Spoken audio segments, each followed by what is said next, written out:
pagkaminan sa pagka-sakto, sa pagkakaisan sa pagkakinan, bakit kagay sa pagkatutan, sa pagkakugma na Ginoo, sa pangalagan kanino, sa tubang na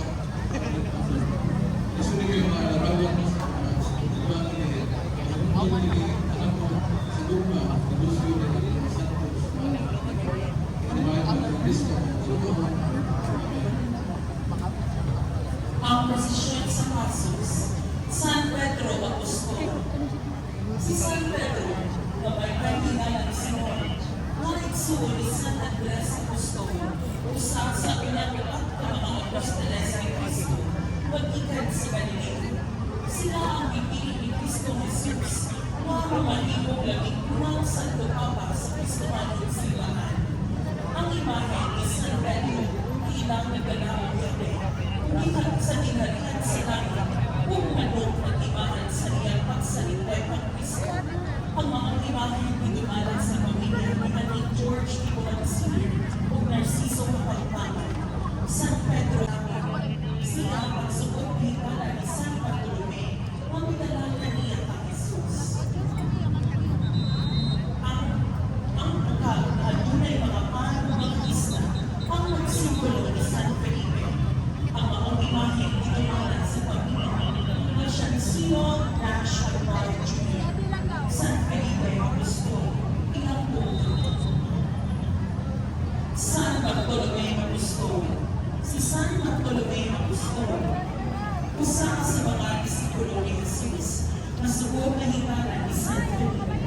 Sa Ebanghelyo, sumala ni San Juan, siya ang nilimor na si Nathanael, ang kinsang nagtuo na si Jesus ang Mesiyas o ang manlulubos.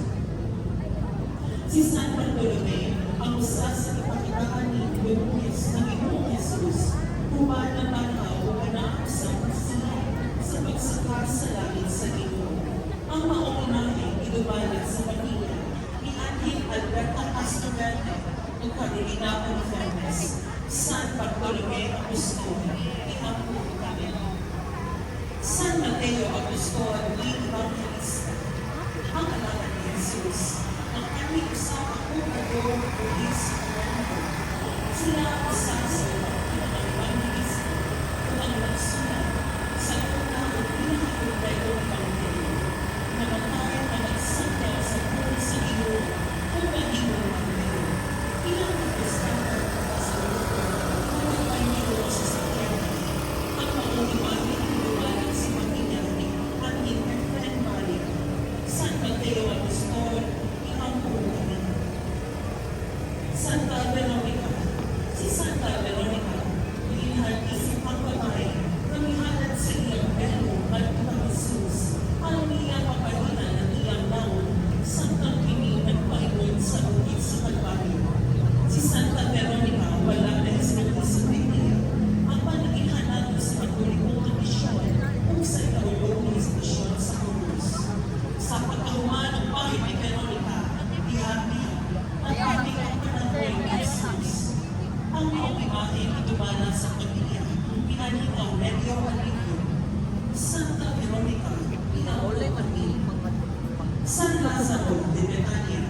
Si San Lazaro na taga Betania, na ilhan na suod na himala ni Jesus, umang sa iyang mga igsuon na sila si San Amaro, kung saan sa pagkakawaliya na sa Irania na si Lazaro upang nakaadlaw dito sa sulod sa Romano. Tungod sa iyang kasubod ng pagmahal at San Lazaro, hinilag si Jesus. Bisan upang nakaadlaw na hinipita, ibuhi siya pagbalik ni Jesus. Isa upang naging kapistahan ang nagpagdagan sa uli.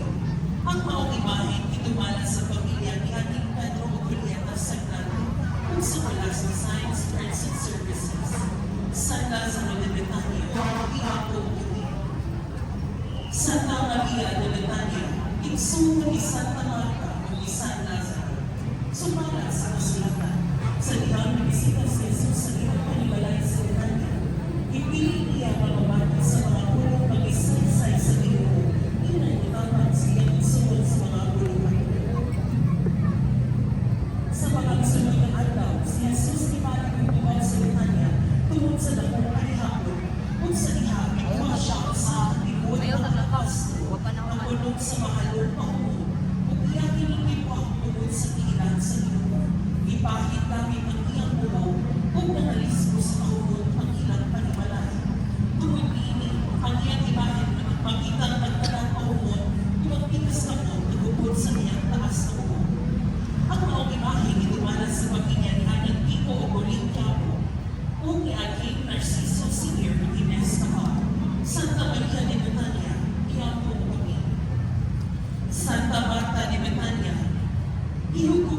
Jesus ang manag-igsuon na si Maria, Lazaro o Marta. Kinita sa upahayan sa Ebanghelyo ni Juan, nagsulikan natin sa espesyal na relasyon ni Jesus sa pamilya ni Marta. Bihakang Marta, makita nato ang atong kaugalingon na balaka o nalingasan na naratong lumatong sa kalimutan kung makalimutan sa pagkahiling panahon upang ni Jesus. Si Santa Marta, iisip na patron sa mga kusinero o mga kusinero. Ang maong imahe inimalan sa pamilya ni Juan Quiapo o Paging San Quiapo. Santa Maria Libertania, Ihapo o Paging. Santa Juana de Cusa. Si Juana, ang asawa ni Cusa, alagad ni Herodes Antipas. Usang na babae na iisunan sa Ebanghelyo, maniayon ni Jesus kung sa ulahing suportahan niya kung sa iyang mga disipulo. Ang mga imahe inimalan sa pamilya ni Ating Aquilino Castorete, ang Ating Gregorio Holofernes, Santa Juana de Cusa, Ihapo kami.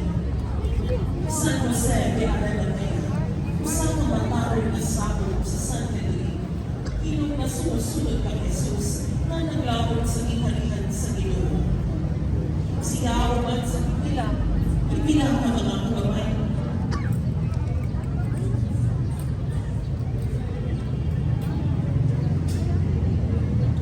Ang mga ibahe ginumala sa pamilya ni Aling Cipriano Alilio, San Jose de Aragoneta, Ihapo kami. Santa Maria Serfe. Isa sa mga babae na sumusunod ni Jesus, asawa ni Zebedeo, uminahan sa mga inunan na si San Juan Evangelista, kung isa Tiago Mayor Apostol, saksi siya sa kamatayon sa pagbubuo o pagpamalan ni Jesus. Isip usa sa mga babae na nagtulog sa pagbubuo ni Jesus, makita ang iyang imahe na nagdala ang insensaryo na makikilang-ikamit sa ito sa pagpahilunan sa patay na lawas ni Jesus. Ang mga imahe ginumala sa pamilya ni Ating Arcadio Malinao, Santa Maria Salome, Ihapo kami. Santa Maria Cleofe, ang asawa ni San Cleofas, na igsuon ni San Jose, na pamaama sa atong Ginoong Jesucristo. Sila ang inahan ni Santiago Apostol o Judas Tadeo, sumaka sa kasulatan. Sila ang usa sa mga tuyok sa mahal na Birhen Maria, kanilang pinansan si Jesus sa krus. Ang mga imahe ginumala sa Alivio Family Association or ALFA. Santa Maria Cleofe, Ihapo kami.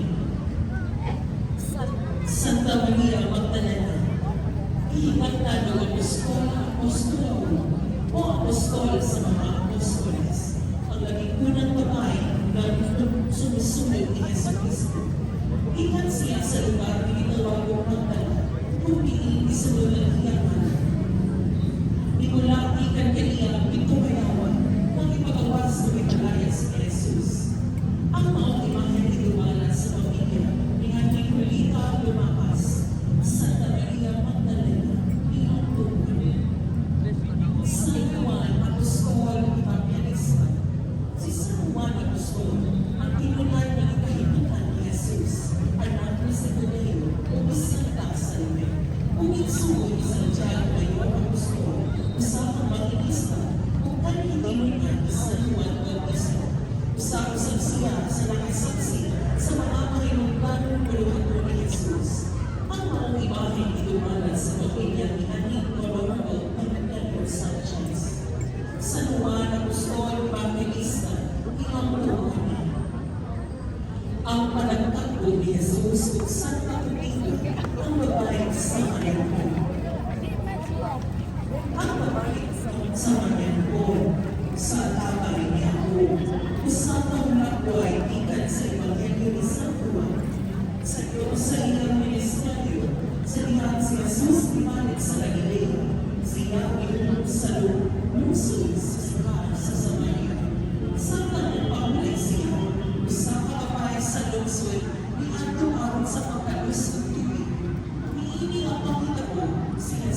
Jesus Nazareno. Ang pagpasa ni Jesus padulong sa bukod sa Golgotha, uman siya gihuman sa kamatayon, upos sa mando ni Poncio Pilato. Tungod sa sugid sa mga sacerdotes, si Jesus ipagpasan sa krus padulong sa labing tiil siya ilan sa pili. Ang krus pagipaslan ni Jesus, dili lamang siguro sa atong mga kasalanan, ang iyang pinubos, kung dili, magpahulugan mo sa kini sa mga sakripisyo, maawayan na itong tawato ng hangko, sa kinataw-ataw na itong pinagulong. Upang mga lakang ni Jesucristo panulang sa iyang pagpanansa, ato sa nasunod, ni si Jesucristo ang iyon. Ang sigit sama na gusto mo doon ka lang, isaro niya ang iyong krus. Sunod ka lang. Ang pangalaman, igumala sa pamilya ni Mr. Neil and Honorable Mayor Teresa Maligado. Jesus Nazareno, Tabi-tabi.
Ang bata na lulunos. Ang imahen sa mahal ng Birhen Maria, nga nagkulay-kulay sa usang kainahan, na nagpapatan, tungod sa pagpasakit o pagpatayon sa iyang anak na si Jesus. Ang iyang kasing-kasing, at tunay pitong espada, maaaring lakas sa iyang kasing-kasing, nagsimulong sa iyang pitong kasakitan. Ikat sa pagtatna ni Simeon, ang paglikha sa Ehipto, ang pagkawala sa templo ni Jesus, ang enkwentro sa dalan paingon sa Kalbaryo, ang kamatayon ni Jesus sa krus, ang pagtawag niya sa patay tawas, ug hangtod sa paglubog ni Ibi. Ang maong imahe, itumala sa pamilya sa mga fake-born sin. Masulunod na inahan, iambon kami.